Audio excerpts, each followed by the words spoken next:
This is Health Yeah, your weekly update on what's going on in the health, wellness, and medical world with Monica Robbins. Hey everyone, welcome to Health Yeah, your prescription for clear, concise medical health and wellness information. I'm Monica Robbins. This episode is the second part of a series looking into the rise of allopathic research of psychedelic substances for those with mental health disorders. This episode features Dr. Alan Davis, Director for Ohio State University's Center for Psychedelic Drug Research and Education. He's also an adjunct assistant professor in the Psychedelic Research Unit at Johns Hopkins University. And Dr. Davis's clinical experience includes working with people diagnosed with trauma-based psychological problems such as addiction, PTSD, depression, and anxiety. Now, his program at Ohio State is currently recruiting veterans to see if psilocybin from magic mushrooms can help them treat PTSD. He explains the history of the therapeutics and what the future may hold. Your experience with psychedelics, where did it start? Well, my experience with this whole interest in my work really started from a very early age in my family. I grew up in a family of military veterans and saw some of the challenges that veterans were faced with in reacclimating back to civilian life after they served. And as I grew up and became an adult, I also started to see friends that, were struggling with mental health problems and some of them addiction. And so by the time I got to the point where I was deciding on a career, I really was curious about what are the treatments available? Is that something that I could potentially be involved with? And so I first started my career as a clinician working in a substance use treatment facility. And along the path of working in that field, I saw that the treatments that we had at the time were not sufficient to meet the needs of people who were struggling.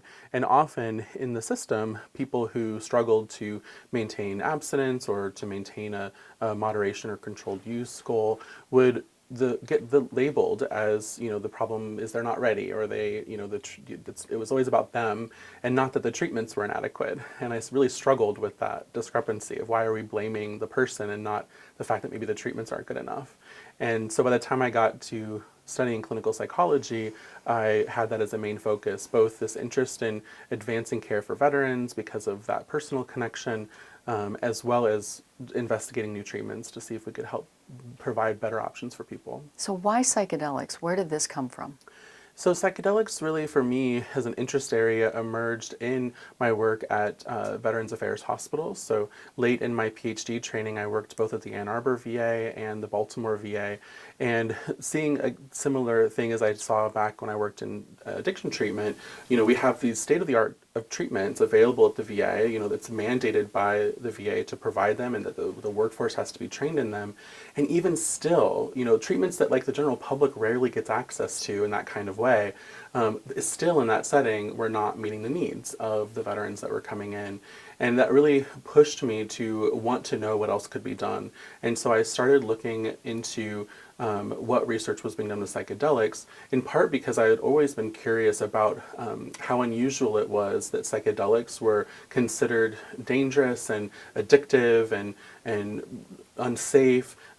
Basically they were categorized as Schedule I drugs, when in fact the science behind them, the little bit I had read at the time, didn't seem to match up with that. Like, it didn't make sense to me that psychedelics were in the same category as cannabis or something where we have other drugs that are much more harmful and much more likely to be addictive, like benzodiazepines that are much less regulated and considered accessible. So it just never made sense to me, like why people thought that these drugs were dangerous. And that led me to discovering the research that was going on at Johns Hopkins under Dr. Roland Griffiths over the last 25 years now. And that's I started reading his research and just thinking to myself, like, wow, like this is a possible treatment option that we should be investigating and trying to see if we can make available, because if it works, and when it works, it might be something that people can, we can add to that, the options for people. So there are two different substances right now that you're pretty confident are going to get approved. Can you talk about those and what they treat? So right now we, let me start over. So Right now, there are two leading psychedelics that have been tested in a variety of human studies. One is MDMA, which is popularly known as Ecstasy, and it has been paired with a psychotherapy and provided to hundreds of people now with PTSD. There's also another drug called psilocybin, which is the active ingredient in magic mushrooms, also paired with therapy, has been tested extensively now for people with depression and also treatment-resistant depression. All three of those conditions, so PTSD, depression, and treatment-resistant depression, have all been given breakthrough therapy status by the FDA, meaning that it's within the top 30% of leading candidates that the FDA is monitoring, meaning that the evidence is so strong that they are kind of green lighting and fast tracking those substances through the approval process. So we're likely within 1 to 2 years at this point, based on what I can tell, for those drugs to be approved. But when they are approved, who's the candidate, and is there a protocol in place as to how they would be delivered? So it's important to remember that this is a medication-assisted psychotherapy and not just a drug that people will be prescribed and take home with them. This is a package of treatment that involves substantial screening, psychological and medical oversight, as well as having to have the trained professionals with people the whole duration of that process. So the protocol and the package of these treatments is often, months long, and involves, pretty substantial commitment, both on the part of the person receiving the treatment to engage in that type of protocol, as well as from the staff and the environment needs that are needed to do this safely. So when that's approved, it likely will be restricted to people and places that have the right infrastructure to administer this type of treatment, and for people who have the right training. So it will never be something where someone could go pick up a prescription for MDMA and take it home with them and report back a month later to their doctor. This will be something that's tightly controlled, that will be administered by a provider in a space that is set up to support the safety of that experience, and will be monitored by trained professionals who know how to help someone both prepare for, experience, and then work through what happened of a psychedelic experience. So why these particular people? Because there's a host of mental health issues that aren't even part of this research. Yeah, so we started this research, and I say we, but the research started focusing on depression and PTSD for a mix of both what I would call epidemiological reasons, meaning that depression is one of the most common mental health conditions that exists. Estimates of many hundreds of million people around the world suffering from it. So from a public health standpoint, depression makes a lot of sense, especially when our current treatments aren't meeting the needs of all those people. From a PTSD perspective, that also is even though it's less prevalent, it is something that our current treatments, there's a lot of people who don't tolerate the treatments well. The treatments are not acceptable. They can be distressing just to go through the treatment. And so a lot of people don't want to do that. And so there's this big unmet need in both of those patient populations to try to advance the care that we can provide. So would the PTSD patient only be a veteran? Well, in some studies, that is the case. So in the study that we're launching now here at Ohio State University, that is a study specifically for veterans with PTSD. But much of the research that's been done looking at MDMA for PTSD has been done with non-veterans as well as veterans. They don't have a limitation one way or the other. So there's been people in those studies who are first responders, people who are civilians, people who are sexual assault survivors. There's just a variety of different people in the different studies. You touched on this earlier, but if these medications can only be given in a specific environment, that sounds very expensive. Mm-hmm. Yeah, the treatment will likely be very expensive. I think the jury is still out on whether or not the insurance companies or Medicaid, Medicare will pay for it. However, the Biden administration launched a federal task force last year because of the indication from the FDA that these treatments were on the horizon, and because of the complexities that will be involved, there's been a task force created to start to have these conversations about whether Medicaid will cover it, whether Medicare will cover it, what will happen with the scheduling at DEA when and if these treatments are approved, and to coordinate some of these issues across across the Health and Human Services area. So I think that hopefully, if that task force is successful, then we will have federalized coverage. So if Medicaid covers it, other insurers are likely to follow suit if there's already a kind of established parameters around what that might look like.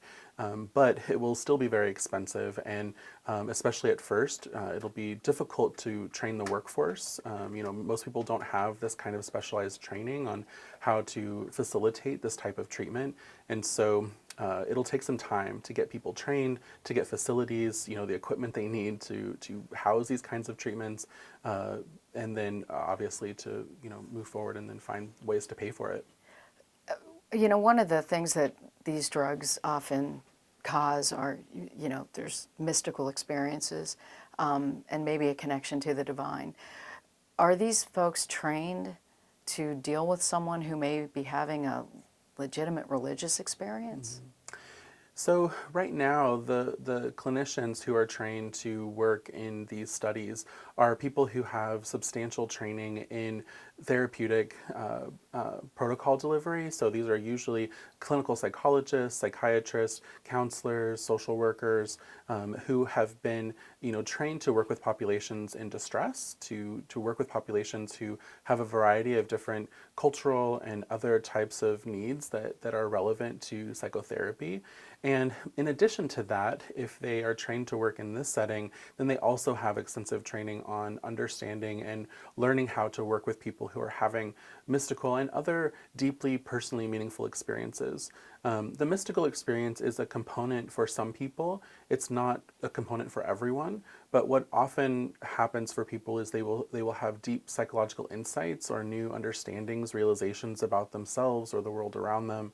They'll have deeply felt personal experiences that somehow change the way that they view the world. And then sometimes that is a mystical experience for people or an otherwise religious experience. So it's really the varieties of these experiences that we train the clinicians on to understand how to be supportive when that's necessary and to help people integrate these experiences after they happen, if they do happen. So why does it work?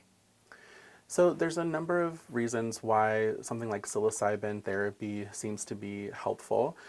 In the study that we completed at Johns Hopkins and we published a couple of years ago, we have found that there were a couple of things that seem to be related to people's experience of effect. One of those things is this mystical and insight experience. So there's this term called quantum change, where it's really the pairing together of something spiritual and something insightful, and the combination of these experiences, when they happen simultaneously, might promote change in someone's experience of life. This actually was coined, this term is not actually unique to psychedelic therapy. There are people who work in addiction research coined this term many, many years before the psychedelics kind of came back into the research setting to talk about kind of things that might happen when someone reaches a bottom, right? So they might have these moments of realization and epiphany about wanting to change something in their life. What psychedelics seem to do is bring about these types of experiences for people. So you don't have to necessarily have them happen spontaneously, but they might be occasioned by the administration of the drug in this safe therapeutic setting. So that's a piece of it, are what I would call the subjective effects that people have. But in addition to those subjective effects, we know that there are a variety of things going on in the brain that are affecting people. So we know that there's this network of the brain called the default mode network. And in this cluster of regions of the brain, when it's someone's experiencing their day-to-day life, this is the part of your brain that is the you, it's the I, it's your sense of yourself, it's your sense of your purpose, what you're doing on a day-to-day basis, your planning, the activities you're engaged in, right? This is the part of the brain that's coordinating that awareness of what your life is and what you're doing in it. During a psychedelic experience, this region of the brain or regions of the brain, they don't necessarily go offline, but they decrease in how much they are communicating with each other. And when that happens, it allows other parts of the brain to increase their ability to communicate. So you find that there's different parts of the brain communicating at different intensities that maybe aren't always able to have that type of communication. We also know that there are some changes that are happening in certain parts of the brain, at least for certain conditions that we've started to explore this in. For example, with depression, we know that the part of the brain that's responsible for emotional processing, like how we interpret the emotions of someone else, we call that part of the brain the amygdala. We know that for people who have psilocybin therapy, that their reaction to negative emotional things in the environment decreases, which is important because we know that people who are depressed have an increase in this reactivity to negative emotions. If someone sees, if a depressed person is walking down the street and they see a person on one side with a smile on their face and a person on the other side with a frown, their brain is going to very quickly react strongly and focus on the negative one as opposed to the positive one. And this reaction is something that we see decreases after psilocybin administration, that they're no longer reacting as strongly to this negativity in the environment, which either supports the fact that that could be one of the reasons why they're less depressed, because they're seeing other things in their life, they're seeing the potential for positivity or other things going on, or it's possible that that is kind of correcting something that's happened because people are depressed. So those are just some of the things that we know. We also know that a piece of what's, we haven't published this yet, but we know that the therapeutic relationship for any psychotherapy, including a psychedelic assisted therapy, is really important in helping to understand what facilitates change. So we also know that it's not just the drug, I guess, is the shorthand way of saying that. That the supportive environment, the relationship between the therapist and the participant, that all of this as a package seems to be important in facilitating the gains that they're experiencing. How long does it last? How many treatments do they need? So in the studies that we've done so far, typically it includes a preparation phase of therapy where they get about 8 hours of therapy. And then there's between 1 and 3 doses of the psychedelic medicine spread over several weeks. So for our depression trial that we published at Hopkins, they got 2 doses of psilocybin spread over about 2 weeks. They had therapy in between those sessions and then therapy after the second psilocybin session was completed. And so it's about a 3-month process to go from, study start all the way through the treatment and what we call our primary endpoint, where we measure kind of the effect of that. And then in that study, we also followed them up to a year after they were finished, just to see like how things were going, if their depression came back or not. And did it? So it was really surprising to me because I'm a scientist and clinician, so I'm hopeful but also skeptical. I didn't anticipate it being this way, but for the people who were in remission, all of them continued to be in remission at 12 months. So for those that did have that positive response, which was 54% of the people in the study, that actually 58% were in remission at 12 months, which means in our study, one more person actually got into remission during that follow-up time point. So it was really surprising that, that so many people remained in that non-depressed state up to 1 year after, especially when you compare that to other treatments like SSRIs or psychotherapy, where people not only need many, many doses, sometimes, in the case of SSRIs, maybe a lifetime of daily doses, compared to 2 doses and, a couple of months of therapy wrapped around it. So it was pretty surprising. I do like to highlight, though, that 54% were in remission. That means 46% of people were not in remission. So this is not a magic bullet. This treatment did not cure everyone.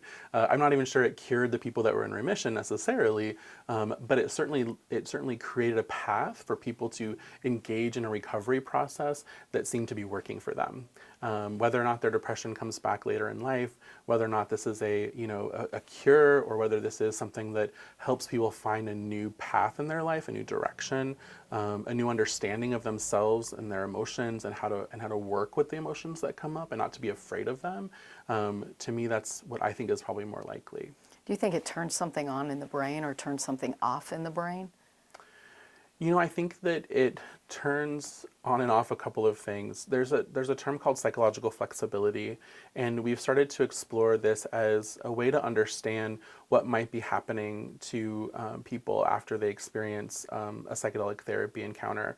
And what that term refers to are people's either more rigid or more flexible way of experiencing emotions, experiencing internal experiences in their body, as your body kind of experiences things on the outside. So, there's a lot of demands that are put on us in everyday life, right? While we're driving, while we're in a restaurant with someone, while we're in an office, while we're in a sometimes emotionally evocative place like an emergency department, right? There's a lot of ways that we might react to these different situations. I'm not really the greatest at like managing my negative emotions while driving, right? I get a little upset when someone, flips me off going down the road. But how my body responds to that, how my behavior responds to that challenging moment can either be real rigid. I can either get engaged in that back and forth. I can really kind of like feel the anxiety and anger about that and start, trying to cut them off. Or I can more flexibly respond to that type of experience, right? I can have some compassion for the person who's angry and maybe late or trying to get to the hospital for a medical concern, right? So to the degree to which someone is able to think more flexibly about their experiences and their experiences with others, or more rigid, is something that we see changes after psychedelics, that people seem to have more flexibility with experiencing their internal state and how that responds to external things in their life. And that flexibility also seems to be related to this outcome of why people's mental health seems to be improved after having this kind of more flexible approach to understanding themselves and the world around them. Why Ohio State for a center like this? So I was very happy to be at Johns Hopkins. It was a wonderful place to train, with Roland Griffiths and other people there on the team. Mary Casamano, who was the clinical lead there, and really trained me in how to provide this treatment. It was a wonderful setting to be in, but there was also a lot of cooks in the kitchen, and I was looking across the country and wanting to be in a place, a university, a community where there really wasn't this opportunity happening yet for people.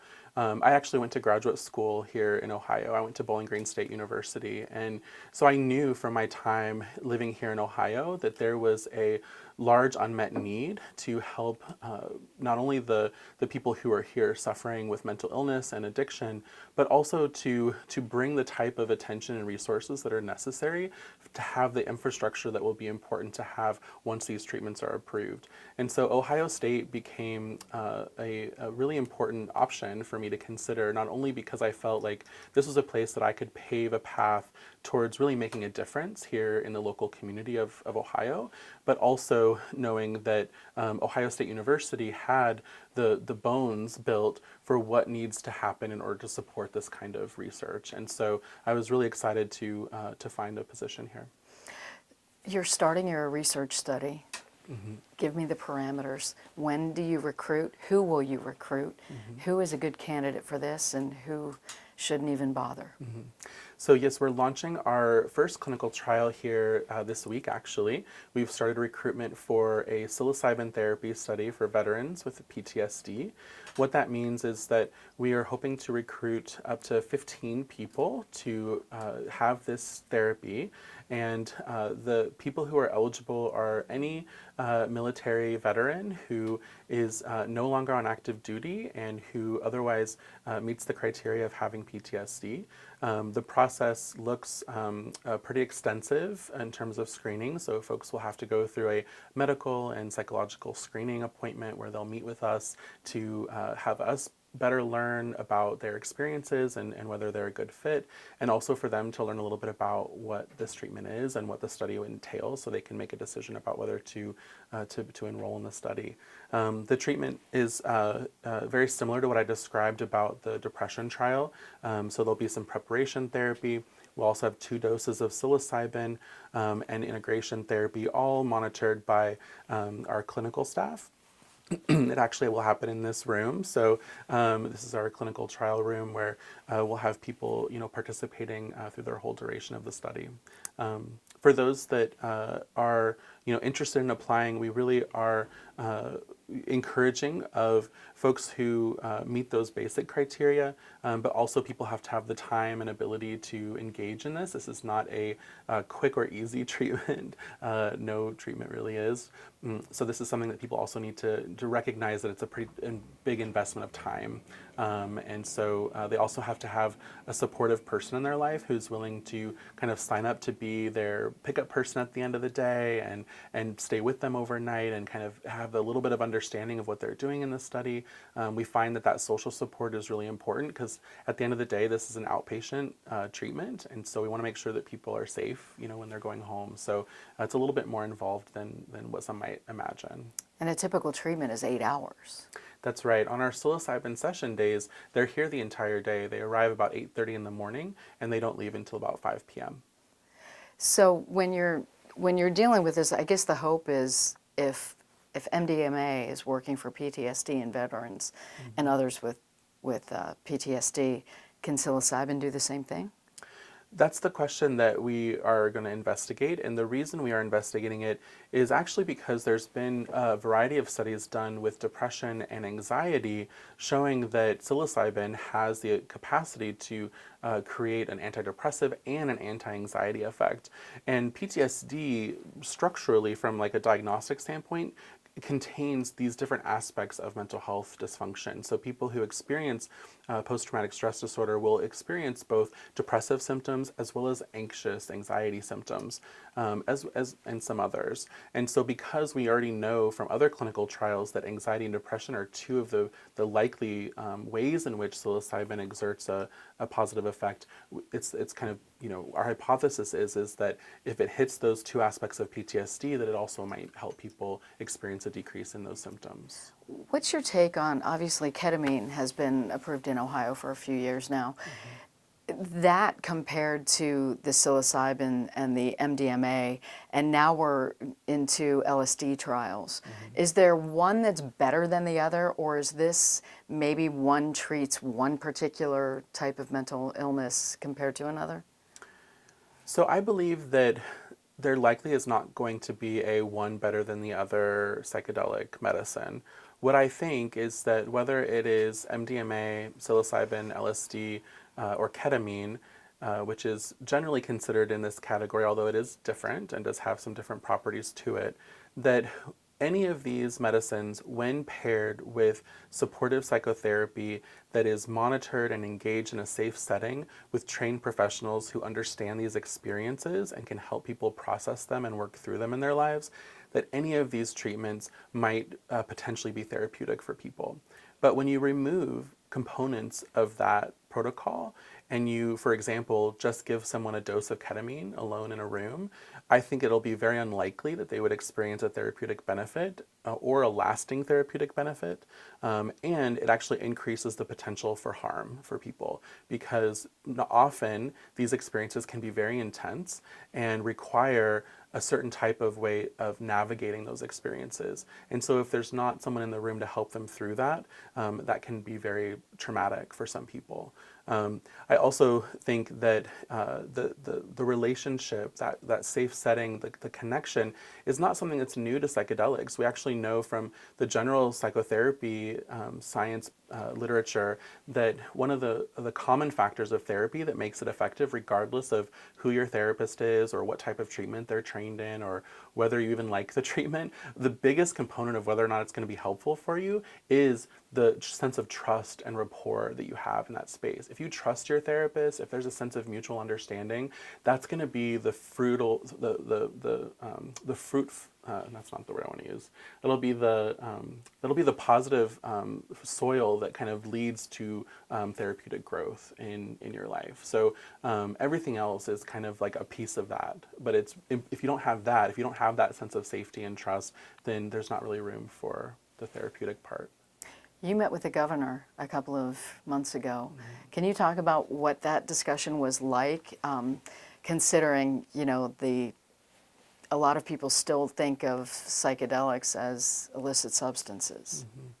Yes, that meeting with Governor DeWine was really just an opportunity for us to provide some information about what this research is and what we're doing here at Ohio State.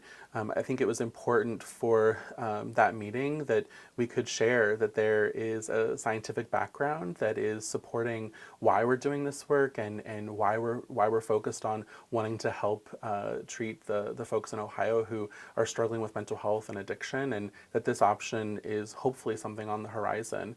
And given the commitment and the recognition of this need in this state, I think that it was really nice to be able to have that opportunity.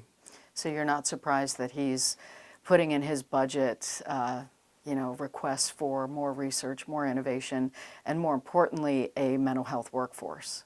That's right. I think it's clear, especially in Ohio, that we have an unmet need to get not only more treatments available, new treatments that are emerging available to the folks here in Ohio, but also to better disseminate the treatments we already have. So we need a stronger workforce. We need a larger workforce of people who have training in the current treatments, let alone the new and emerging ones. So I'm not surprised, because I do think that Ohio has a clear need for this, and it seems as though Governor DeWine is a strong supporter of wanting to help Ohio citizens. Where do you actually get the magic mushrooms? Are these something that are grown in a clinical facility, or these aren't just mushrooms that somebody's going out and picking in the woods or foraging for, right? That's right. Yes. So I'm sure the FDA would have some questions about the mushrooms that we found in the forest. But so we actually use a synthetic psilocybin, which means that we contract with a drug supplier who produces synthetic psilocybin for us and then ships it here to the university, which is stored in our investigational drug services pharmacy here at the OSUMC. And that's the psilocybin. It actually comes pre-encapsulated, so it's and kind of specific to the doses that we're using in our study. And for any study that's done, it's a similar process. So we use this kind of medical grade synthetic drug. This is the first research study. Your dream, if you could expand, and where do you see this in 3 to 5 years? What else do you want to be studying? What else do you want to be doing research on? So one of the things that's incredibly important to me, which relates to why we're focusing on veterans as our first study, is that I believe that there's been a lot of attention that's been placed on psychedelics in specific indications like depression and PTSD. But what we haven't done is done a good job yet focused on the subpopulations within these different patient groups that are actually perhaps suffering or struggling more. And some of those folks who have been excluded so far from studies are, for example, non-English speaking people, people who are of the global majority, or Black, Indigenous, and people of color. We also see that gender and sexual minority individuals, all of these groups are actually suffering in some parts of our country to a much larger degree in terms of the intensity, but also in the lack of accessibility and resources. And so our hope here is that over the coming years, we'll be able to launch clinical trials focused specifically in these more narrow populations in order to see if this treatment can be effective in a group that's at higher risk for experiencing some of these problems. Are you willing to go over 15 patients if you get a number of applicants? So the number of patients for this study was really limited by the funding that we have for it. And it was really designed, this study is really designed as a safety study. So what we're hoping is that this first 15 group cohort will, come in, complete the treatment, and if it's found to be safe, and that we can administer it in this population safely, and if there is a sign that there's a clinical benefit, then the hope would be to apply for a federal grant to be able to do this in hundreds of people, because that's the next step that would have to happen before you could show that there was enough efficacy to then get FDA approval for a new indication. So this first step is just a step towards the much larger group of people, hopefully. What are your thoughts on microdosing? It seems to be very popular right now out west, and a lot of people are doing it, and not necessarily in a clinical setting. Yes. So microdosing, and I want to differentiate the term microdosing from what is happening in a clinical trial. Right now, all of the clinical trials for psychedelic therapy are using, if you want to kind of continue that terminology, a macrodose. These are high doses of psychedelics. And so, people are certainly anecdotally reporting that microdoses, or what's considered a sub-perceptual dose, a very small dose of a psychedelic used, over the course of days, weeks, or months, anecdotally people are reporting that that's helpful for them. But right now, there isn't any science to back that up. Certainly no sophisticated clinical trials that have incorporated microdosing. And the ones that have been completed have actually shown that it's likely a placebo effect, meaning that when they compare microdosing to people who are receiving placebo, that there doesn't seem to be any difference between those groups on the outcomes that people have. Now, that doesn't necessarily mean that microdosing isn't effective. It's just one piece of a puzzle of research that will need to be completed to really answer that question. But what it suggests to me is that likely a piece of the puzzle with microdosing is that we know that there's this larger thing called expectancy, which influences people's reactions to any type of drug. For example, if you have an expectation that an antidepressant is going to be helpful for you, you're more likely to have an effect, a positive effect, and to view your antidepressant treatment positively because of it. We also know that that comes out in those types of studies, that people who think they've gotten an antidepressant drug but actually got placebo, but they believed it was going to be effective for them, they'll still have a positive antidepressant effect of that placebo. So I think that what's happening with microdosing is probably a little bit of that, where some people might be legitimately having a positive experience with it. Some people might just think that it's going to be positive, and that's the placebo effect that they might be experiencing. So I think that the jury is way far out on the topic of whether microdosing is effective, especially for people with mental health problems. But I do think that there's enough anecdotal evidence to support more funding and research in that area to determine whether it can be.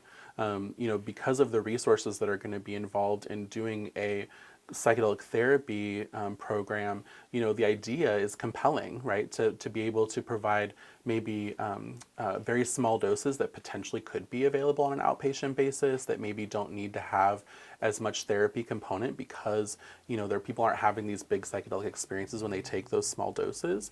If that was ever determined to be effective, then that would be, really another option for people. So. Final thoughts. What would you like to leave people with on this topic, where a lot of people still think these substances are very dangerous? Mm-hmm.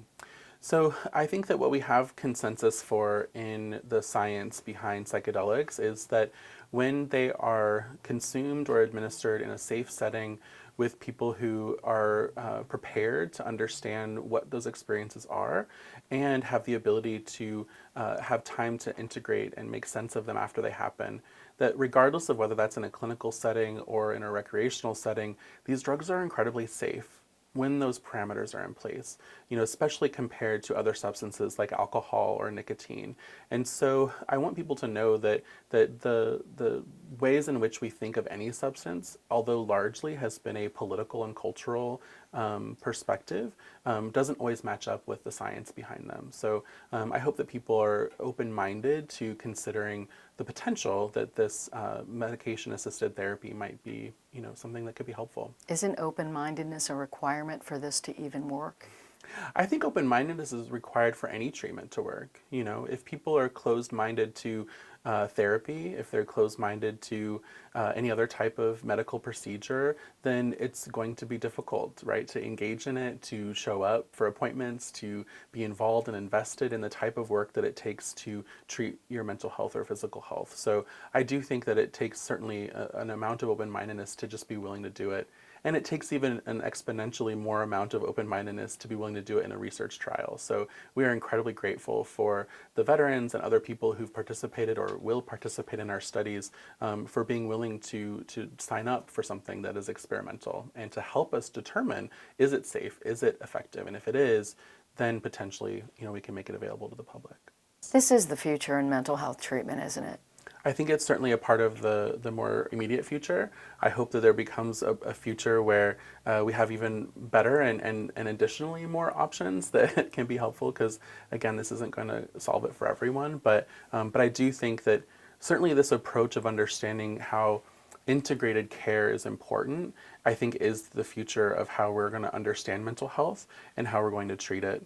One of the things that seems to come up in across studies is that we've done studies now looking at depression, PTSD. We've done studies looking at existential distress among cancer patients. There's been studies done looking at alcohol use disorder, tobacco use disorder, OCD, and what we're starting to see is there are similarities across all of these mental health problems and the ways in which psychedelic therapy is treating them that is actually, I think, leading us to a hypothesis that there might actually be a transdiagnostic or kind of something that crosses over all of these different diagnoses that's actually below our current understanding of what might be creating mental health problems to begin with. So things like that psychological flexibility of being rigid or flexible, understanding that trauma is at the core and in the background of so many of these different types of problems that people have. Psychedelics seem to be getting they're not just staying at the symptom level, they're getting below the symptoms. They're getting to people's sense of who they are in the world and their purpose in life and their understanding of the experiences that have happened to them. And I think that is the future of mental health treatment. Whether it's with a psychedelic therapy or a better understanding of how our current therapies need to get at that, I think that's what the future is. What about addiction treatment? Do you think this is something for somebody who's dealing with an opioid addiction or something else? Do you think psychedelics could work for that? I do. There's currently been studies completed for people with alcohol use disorder and tobacco use disorder. There's ones currently underway now for opioid use disorder and cocaine use disorder. And I do think that so far the results are very promising. And similarly, they seem to open people up to new understandings and insights about what led to their addictions, helping them understand how they might want to change, feeling more confident and motivated to make changes in their behavior, and giving people, a new sense of their purpose, their meaning, their sense of connection. I believe that all mental health problems, but especially substance use disorders, are really problems of disconnection, right? People feel isolated, they feel lonely. Substances help people feel less lonely and feel less disconnected. The problem is that it's not actually solving the disconnection, it's just replacing it for a little while. Psychedelic therapy reconnects people to themselves, to the therapeutic environment, to potentially to their families, the world around them, and that sense of connection, and even for some, a sense of connection to a higher power or, a spiritual understanding, that can be a very powerful healer. Please find me on Twitter and Instagram at Monica Robbins. Like and follow my Facebook page, Monica Robbins WKYC. Subscribe and find video podcasts on my YouTube channel, Monica Robbins. Until next time, have a healthy week. Thanks for listening to Health Yeah with Monica Robbins from WKYC Studios. Subscribe now so you never miss an update. And find more on everything you heard here on WKYC.com and on the WKYC app.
Please find me on Twitter and Instagram at Monica Robbins. Like and follow my Facebook page, Monica Robbins WKYC.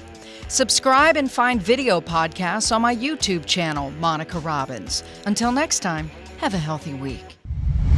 Thanks for listening to Health Yeah with Monica Robbins from WKYC Studios. Subscribe now so you never miss an update. And find more on everything you heard here on WKYC.com and on the WKYC app.